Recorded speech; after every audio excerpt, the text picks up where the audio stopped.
Hi.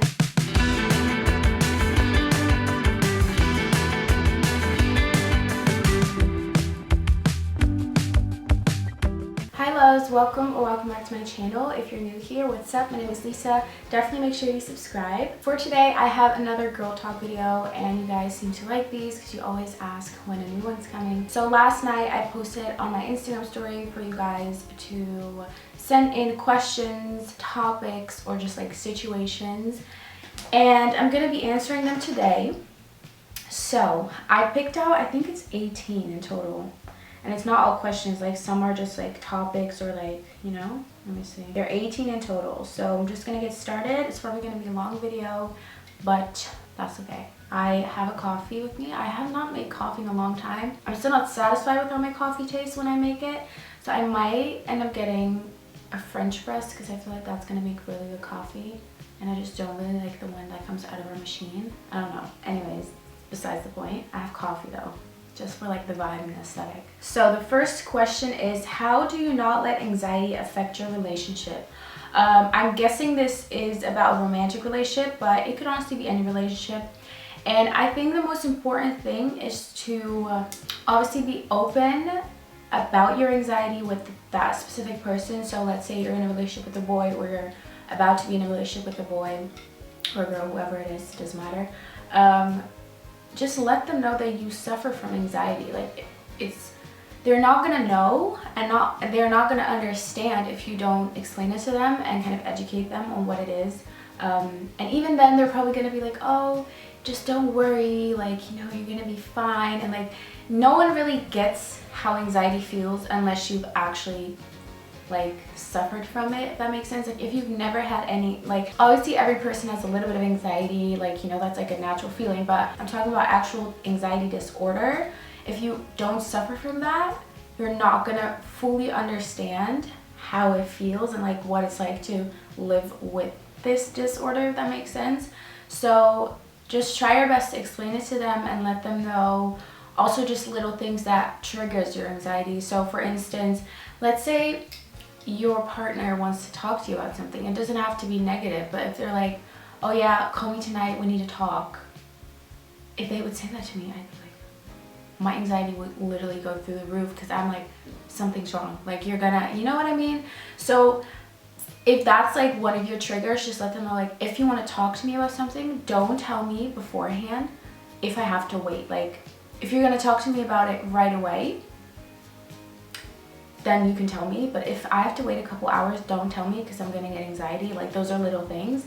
And for me as well, like in a relationship, like I need reassurance every now and then because my anxiety sometimes just like makes me feel like, you know, things maybe aren't as good as they are, and that's just me in my head.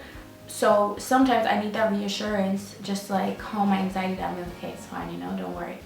Those are little things. I would say just be open about it. Let them know what triggers you. Let them know kind of the things that they can do to help you deal with it and also like not trigger it, I guess. I hope that kind of makes sense. Is it okay for someone under the age of 15 to think about having sex? Thinking about sex is very natural. Obviously, I wouldn't say at any age because like if you're like 5, like that's kind of unhealthy, but as soon as you get into puberty, having sexual feelings and desires and thinking about sex is so normal. So don't worry about that. I definitely don't think you should be having sex at like 13. I feel like if you're 15 and you know like the basics of like birth control and sex ed and stuff like that, and you're doing it safe, then like who cares? Like I don't really think it matters how old you are, obviously, unless you're like 13, like that's not okay. But I feel like from the age of like 15, 16, that's kind of like, personally for me, I think that's like an okay age to like start experimenting. I feel like if you're 14, 13, that's still quite young, and I don't know, that freaks me out a little, thinking about the fact that little like 13 and 14-year-old girls are having sex, like it freaks me out. But I feel like 15, 16 is kind of like a good age. Personally for me, that's what I think.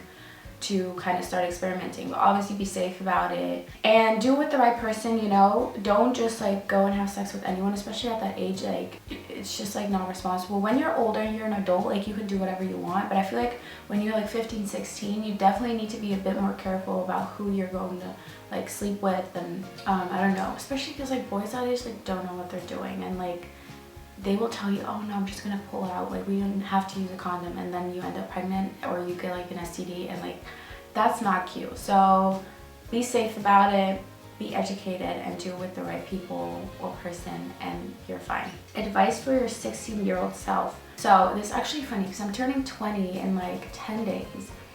So this was like, I was 16 4 years ago. I got turned 16 4 years ago. It's so weird. I just graduated high school. And I wasn't really sure what I was doing with my life. I went into college studying something that I didn't love, but like I was like, you know, this is the only thing that kind of interests me right now.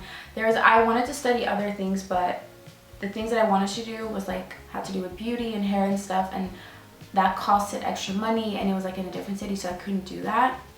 So you didn't have the money. So my advice would be to I mean, I couldn't study what I wanted, but just like try and make it work anyways, because I feel like I kind of wasted my time when I was at college. I did college for 2 years and then I dropped out because I just didn't like it. I mean, I got a diploma, but it wasn't the diploma that I was actually studying for. It was like way lower, just because I could choose between not having a diploma and just dropping out, or not dropping out and like having a diploma that's like lower than what I was gonna get, but like still having something. So I just decided to do that, so I didn't fully put my 2 years to waste. But I would say, you know, just like study what you actually want to study. And like, oh yeah, and there was this boy that I had a crush on. Oh my god, girl, let it go.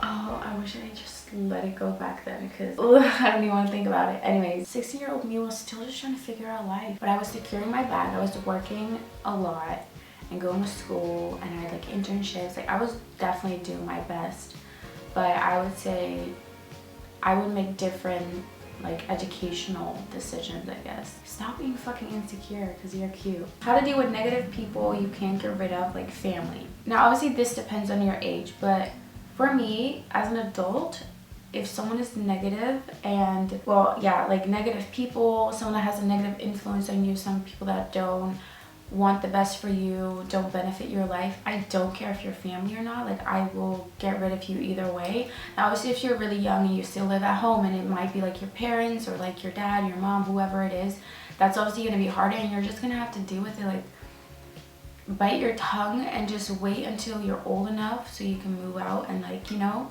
cut those people off. But for me personally, like, just because someone's family doesn't mean you can't get rid of them or like cut them off. To me personally, like, I don't think that family, obviously family is important, but they're important when they also find you important and have respect for you and want the best for you. If they don't have any of that, I mean, their family will, like, who cares? Does that make sense? I don't know how to explain this. I've been talking to this guy for about a month, and now he's asking for me to give him time. Should I wait? No. If you're talking to a guy and you guys hit it off, you're both really good, and he wants time apart, or like you need to give him time or whatever, if he really wants you, he's not gonna ask that. If he really wants you, he's gonna do everything to make you his girl. And if maybe he does like you, but he's not ready, like, if that's the case, then just let it go. Like, unless you are down for like something casual, like if he isn't ready for something serious but he does want something casual with you and you're down for that, then sure, you can do that. But don't wait on someone that isn't ready, because there could be other guys crossing your path that you're like not even looking at, not giving any attention, that could possibly be like an amazing person for you, that actually would try for you. So don't wait for someone, because who knows? Like, you're gonna wait 3 months and then maybe he ends up with another girl, and then you're literally so fucking heartbroken. So I would say, if he's asking you to give him time, be like, first of all, for what? Just be like, let me know what you want. Like, he needs to be clear with you on his intentions. And if he tells you he's not ready for a relationship right now, then like, just move on. I mean, you can obviously, you're gonna still think about him and you're gonna keep him in his mind, and you don't have to necessarily fully cut him off, but at least don't put your full focus on him anymore. Like, be open to talking to other people and like just live your life, focus on you. And if you're meant to be together, maybe 6 months, a year, 2 years, whatever amount of time, like down the line, if you guys cross paths again and you hit it off again, maybe that was the right timing. Like, I don't know, but don't wait for someone. Like, I think that's, I know it's easier said than done, but like, just don't wait for someone. Things you wish you did or didn't do in high school. So the things that I wish I did was experiment more when it comes to guys, relationship, girls, whatever, sexuality, all of that.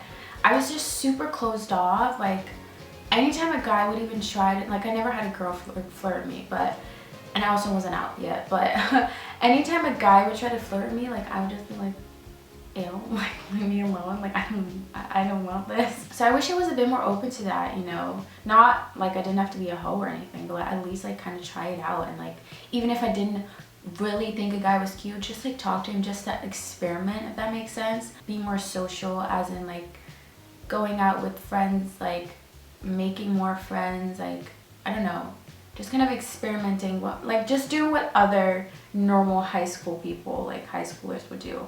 Because I was just like, I went to school, I'd go to work, I'd go home. That's all I did. Every now and then, like, a friend and I would go into the city to go shopping. That's literally all I did. Like, school, work, and then just be home and chill and watch YouTube, play The Sims. Like, I would do all that shit. And I wish I was a little bit more open and more social and like, I don't know, I guess that. What is it like having a broken family? So for me personally, and this is obviously going to be different for everyone, for me personally, I'm very happy with everything. Like, the fact that my family is broken, like, I'm happy that, you know, I didn't grow up with my dad in the house, and I'm not going to go into detail why. Like, I never had issues with my parents not being together. They did divorce and everything before I was born. Like, that was kind of an accident. But I feel like that's also made it easier on me, because I think my siblings, they obviously like had it way worse because they actually experienced the whole divorce and breakup. But for me personally, like, I've never had an issue with it, and I'm very happy with how things went, and I have a really good relationship with my mom. So if I didn't have that, it would probably be completely different. But I felt fine just living with my mom, you know, and seeing my dad every now and then. Like, that was like okay for me, and now I don't really see him anymore. And I just have my mom, and that's like fine for me. Like, I'm totally good with that. So yeah. How to deal with boys who only want sex. First thing is, do not let them lower your standards. If you have told yourself and you believe that you do not want to have sex with just anyone, and you only want to have sex when you're like in a relationship or whatever, don't lower your standards just because you think this guy is cute and he wants to have sex with you already. Do not do that. That's the first thing. Because as soon as you do that, like, you're letting them win. Like, don't do that. And then the second thing is just like, if that's the only thing they want you for, and that's not your morals, or that's not what you want, then move on to the next, because clearly they're not the person for you. Do you believe in love at first sight? I don't know if I've experienced that before. I feel like it does exist. Like, I feel like sometimes you'll see this person and just like instantly be like, I think you're it, you know what I mean? I definitely think that exists. I don't know if it's actually like love at first sight forever. Like, I don't believe in that, but I definitely believe that you can see someone for the first time and just instantly just be like, oh my god, you're exactly like what I'm looking for. But then obviously it's like looks wise, like you don't know them yet, but then I definitely think that exists. Or at least just like you can have a connection with someone just like really quick. Like, you just know when it's good, if that makes sense. I don't know. Do you think it means something if your ex still has you on social media and watches your stories? It's kind of difficult. I feel like it really depends on how you guys broke up. Ooh, this one's difficult. If he's not interested in you anymore, he would unfollow you. Like, if he does not want to see you, talk to you, or anything, he would unfollow you, because I would do the same thing. Like, you know, especially if you broke up, like fighting, whatever. Okay. Second option could be, if you guys broke up as friends, you talk as friends, it's normal.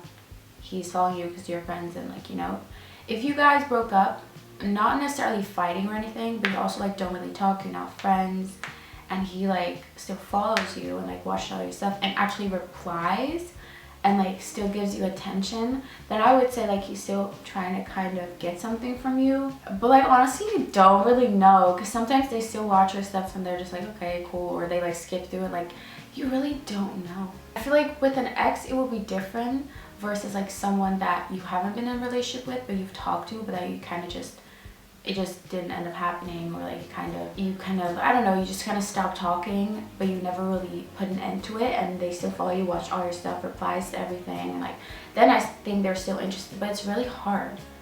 I don't know. I have no idea, girl. I guess if he still follows you and watches your stories, then it means that he doesn't mind seeing you on his social media, and like, but I wouldn't say necessarily means he still wants you. It really just depends on the situation. How to hold a conversation with the guy. So this one, for me personally, like I can get really awkward, and I find it hard sometimes to make conversation with someone that I'm attracted to, because you like get nervous or whatever.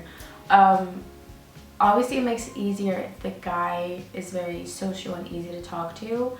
I feel like if I would have to hold a conversation with a guy that is the opposite of that, it would probably end really bad. And if you have trouble holding conversations and like doing all of that, then I feel like the right person for you would be someone that's really easy to talk to, very social, you know what I mean? So I think that if you're not able to hold a conversation and the guy's also not really able to do that, and it's just like it's not flowing, then that person probably isn't the right one. Sometimes the guy's shy and you're shy and you can end up actually having something great. But personally for me, like I'm not good at holding conversation unless the guy is very easy to talk to and like you just kind of click, like it just naturally happens. I guess that, like I don't know what tips to give you on how to hold a conversation, because girl, I don't know, like I'm really bad at that. When do you know if you really like someone? I would say for me it's when I wake up thinking about that person, and like the first thing I want to do is talk to them.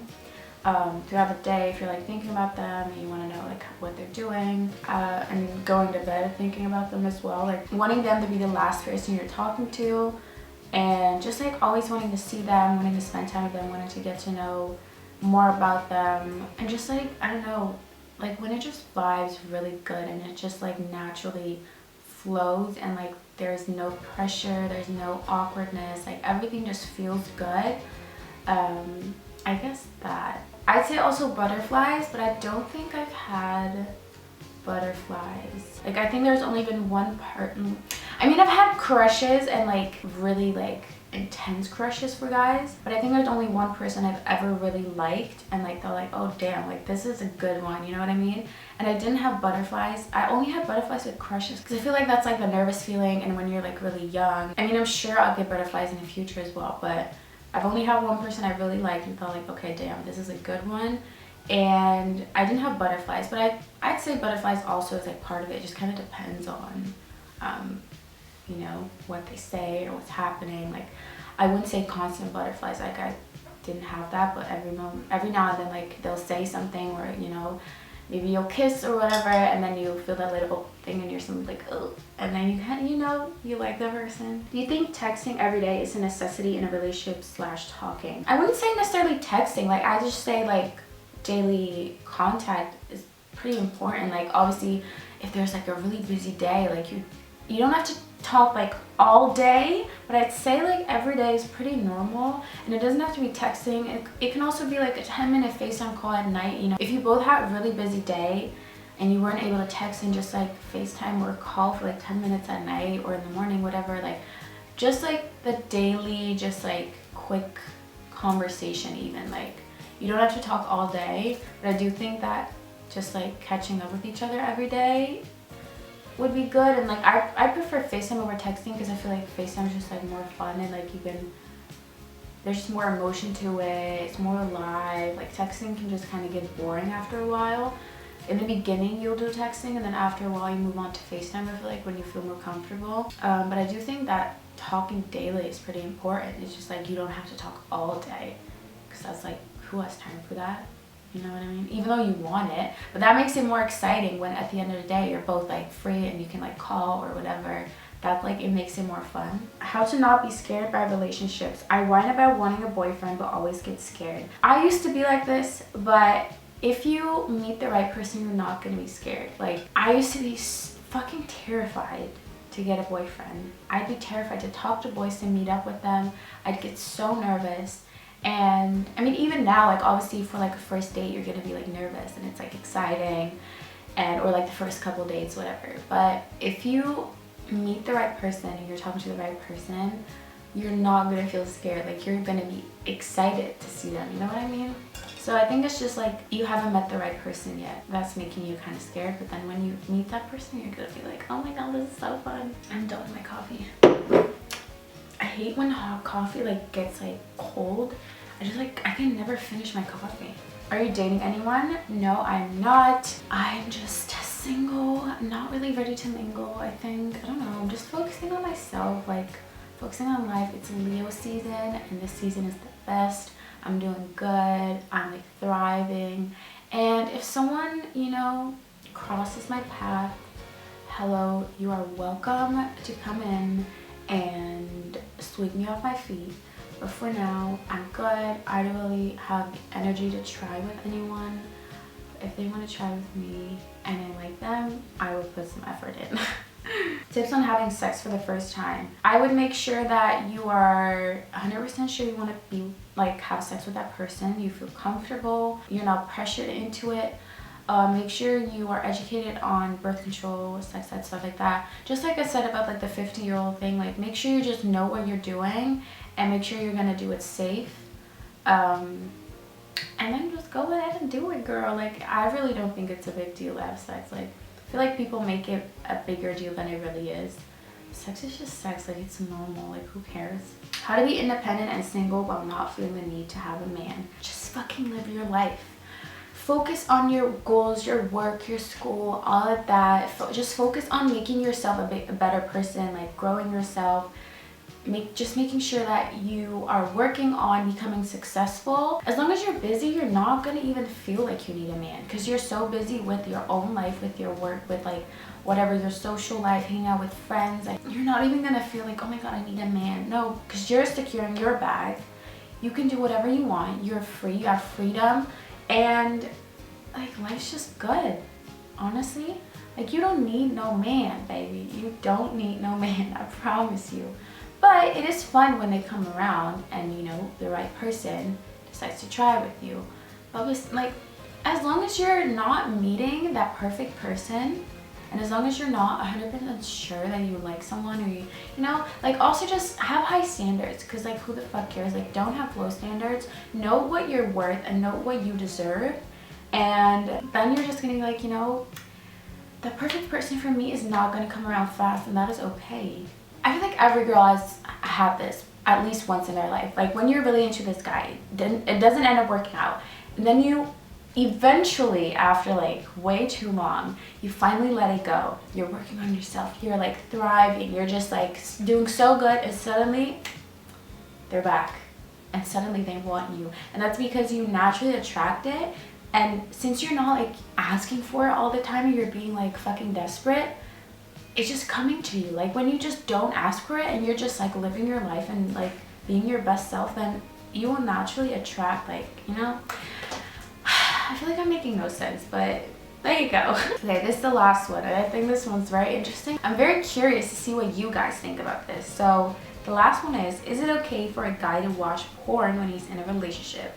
I'm gonna talk about my personal opinion.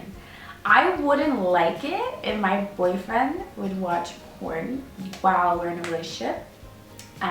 Obviously it depends on the situation, but I would rather him have like pictures or videos of me to use, if that makes sense, or just text me, be like, yo, like, I'm like, send me something. I would rather have that than him go on Pornhub and like jack off. But that's just me. Like, I would personally prefer that, because I mean, if I would be in a relationship with a guy, like, I would rather have him send me stuff than me to go watch porn, or just like come over. But obviously, usually when they go to watch porn, they can't.